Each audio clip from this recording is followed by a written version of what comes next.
Será que na realidade temos de fato um corpo vital, um reservatório de projetos para a criação de formas biológicas?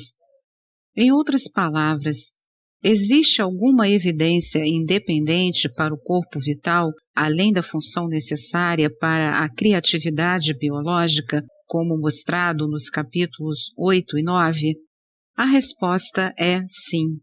Os campos morfogenéticos nos dão uma profunda explicação para o sentimento, aquilo que sentimos, como sentimos e onde sentimos. Claro que isto é experiencial, mas uma segunda evidência mais objetiva do corpo vital está em sua importância para a medicina alternativa. Uma terceira evidência muito prática para o corpo vital é o fenômeno bastante documentado da radiestesia. Tudo isso iremos discutir neste capítulo. Às vezes, alguns levantam a hipótese de que sentimento e emoções pertencem ao território da neuroquímica do cérebro límbico. A esse respeito, os experimentos da pesquisadora Candace Pert sobre as moléculas da emoção são importantes. Um exemplo são as endorfinas. Sem dúvida, essas moléculas estão nos dizendo algo, mas deveria ser óbvio que as moléculas são correlações materiais de sentimentos e não a sua causa. Não é porque duas coisas acontecem ao mesmo tempo que exista garantia de que uma origine a outra. No entanto, na psicologia do Oriente, sabe-se que os sentimentos estão associados com os órgãos fisiológicos e as emoções são claramente entendidas como efeitos de sentimentos sobre a mente e a fisiologia do corpo. Segundo a metafísica oriental, há 7 centros importantes em nosso corpo, os chakras, nos quais sentimos as emoções. Contudo, ao longo dos séculos, embora a ideia dos chakras tenha encontrado muitas comprovações empíricas por parte de disciplinas espirituais, não se adquiriu muita compreensão teórica sobre eles. Agora, por fim, com a ideia do campo morfogenético de Sheldrake, a fonte dos programas que ativam os genes das células pertencentes aos diferentes órgãos e que resulta na diferenciação das células, pode ser dada uma explicação sobre os chakras, onde os sentimentos e sua causa se originam. Esse assunto, portanto, torna-se uma evidência da existência de Deus, pois sem a hipótese de Deus e da causação descendente, não podemos incorporar os campos morfogenéticos na ciência sem um dualismo implícito. Campos morfogenéticos e os chakras. Tratei deste assunto com algum detalhe anteriormente, por isso aqui serei sucinto.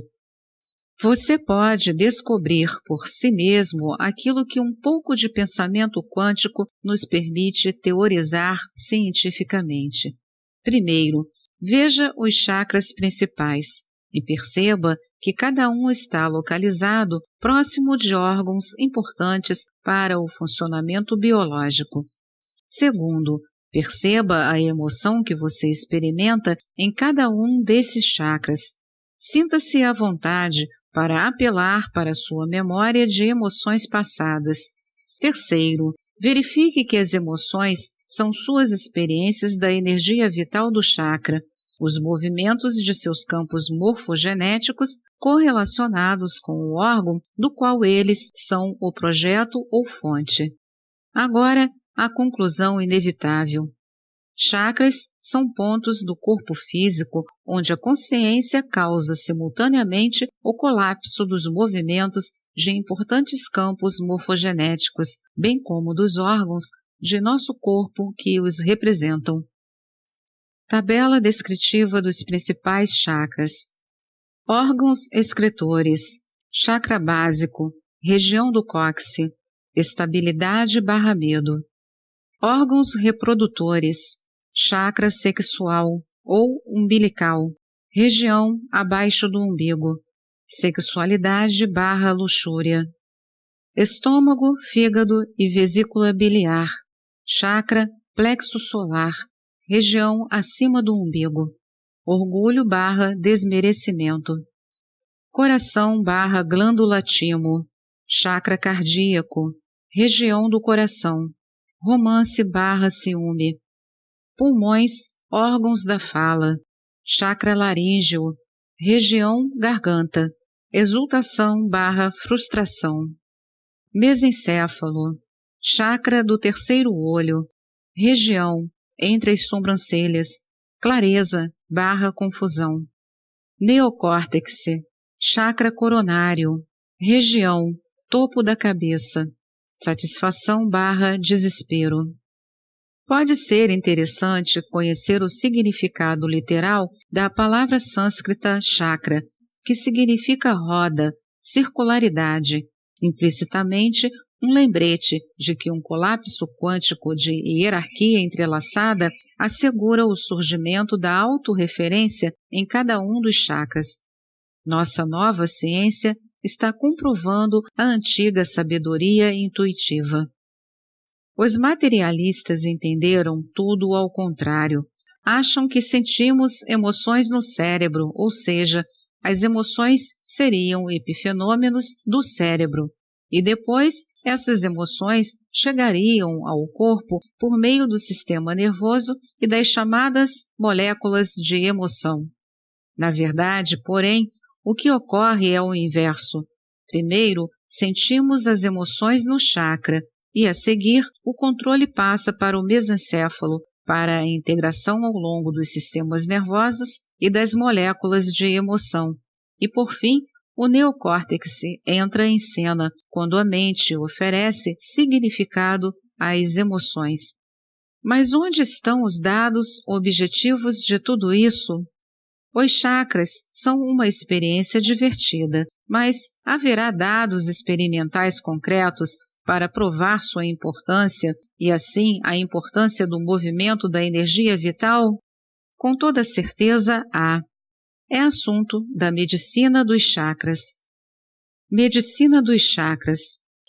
A ideia fundamental da medicina dos chakras é que, para se ter boa saúde, a energia vital deveria ser experimentada de maneira equilibrada, entrando e saindo, sem produzir qualquer excesso ou déficit em todos os chakras. Se existe um desequilíbrio ou um bloqueio, uma supressão no movimento da energia vital de algum chakra, o órgão ou órgãos correspondentes não funcionam bem e acabamos ficando doentes. Curar um chakra consiste em restaurar seu equilíbrio ao fluxo de energia. Hoje existem muitas informações confirmando isso, graças a médicos como Christine Page, que tem se dedicado à medicina dos chakras e reunido vários relatos de sucesso.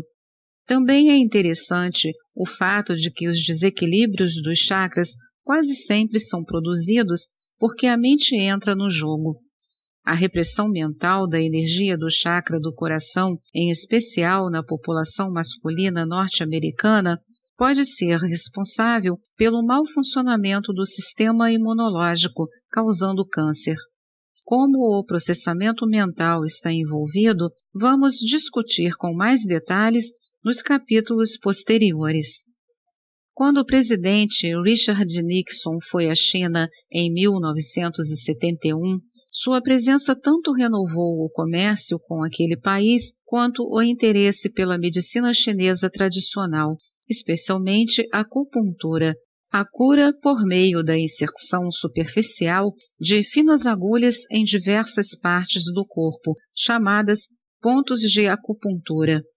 O modo como a cura pela acupuntura acontece tornou-se um problema sério para a medicina alopática, que é baseada inteiramente na abordagem materialista da realidade. Dessa forma, os pesquisadores da medicina alopática procuram conciliar uma explicação da acupuntura com parâmetros materialistas de pensamento. Para citar apenas um exemplo, uma teoria sobre o modo como a acupuntura alivia a dor menciona que as agulhas inseridas causam uma dor muito menor e tolerável, desviando a atenção da principal fonte de dor, pois entopem os canais de comunicação do sistema nervoso. Acontece, porém, que a medicina chinesa tradicional já tinha a explicação correta: o movimento de uma misteriosa energia chamada Qi, como o movimento da energia vital do corpo vital. No entanto, devemos permitir que a alergia alopática, chamada dualismo, se dirija ao corpo vital e ao Qi para curar por meio da medicina quântica do paralelismo psicofísico. Segundo a compreensão chinesa, o Qi tem duas modalidades, Yang e Yin. É possível ver aqui o paralelo com o pensamento quântico. Yang é semelhante ao modo de onda de Qi, e Yin é semelhante ao modo de partícula. De forma análoga, cada órgão, ou mesmo o organismo como um todo, é classificado segundo os modos de processamento do Qi. O modo Yang, que envolve a criatividade, e o modo Yin, que envolve o condicionamento. Agora podemos entender como a acupuntura alivia a dor. Para um corpo com órgãos saudáveis, as aplicações das agulhas em locais corretos estimula as partes correlacionadas do corpo vital. Esse estímulo produz o fluxo do Qi e Yang por meio de caminhos vitais chamados meridianos, até os projetos vitais dos principais órgãos, aumentando o nível geral do Qi e Yang no corpo vital, em especial nos correlatos vitais das áreas do cérebro que produzem as endorfinas, o analgésico opiáceo do próprio cérebro. Em outras palavras, a manifestação da vitalidade de Qi no nível vital manifesta estados cerebrais com endorfinas. Podemos constatar a veracidade deste quadro injetando bloqueadores de endorfinas, drogas narcóticas antagonistas que bloqueiam a ação dos opiáceos. De fato, isso neutraliza o efeito analgésico de um tratamento por acupuntura. Se a acupuntura é uma pedra relativamente nova no sapato da medicina alopática materialista, a homeopatia é uma pedra bem antiga. O principal mistério da homeopatia é a sua filosofia menos é mais.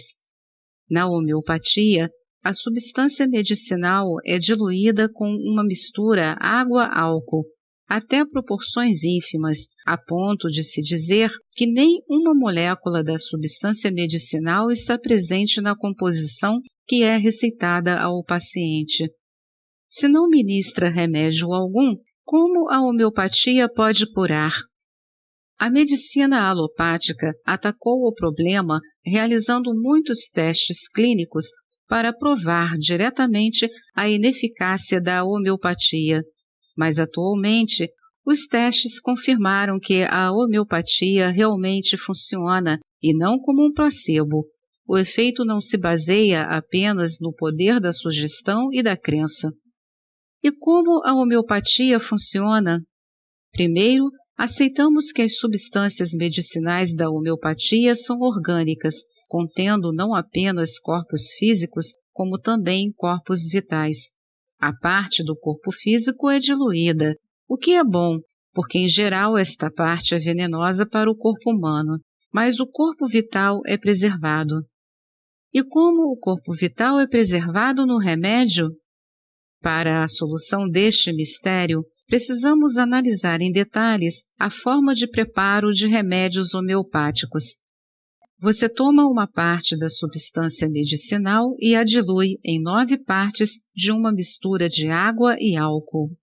A seguir, a dilui novamente em 9 partes de uma mistura de água e álcool. Isso é realizado 30 vezes, 100 vezes, até 1000 vezes, para obter remédios homeopáticos de potência cada vez maior. O procedimento parece inócuo, até percebermos que deixamos de analisar algo. Em cada estágio de diluição, o remédio e a mistura água-álcool é agitada vigorosamente. A palavra sucção é usada para essa agitação, e aqui reside o mistério.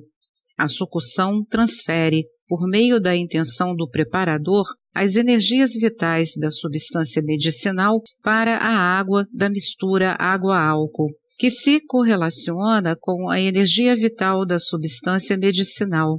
Por isso, sempre que adquirimos um remédio homeopático, embora não recebamos qualquer parte física da substância medicinal, adquirimos a parte vital junto com a água.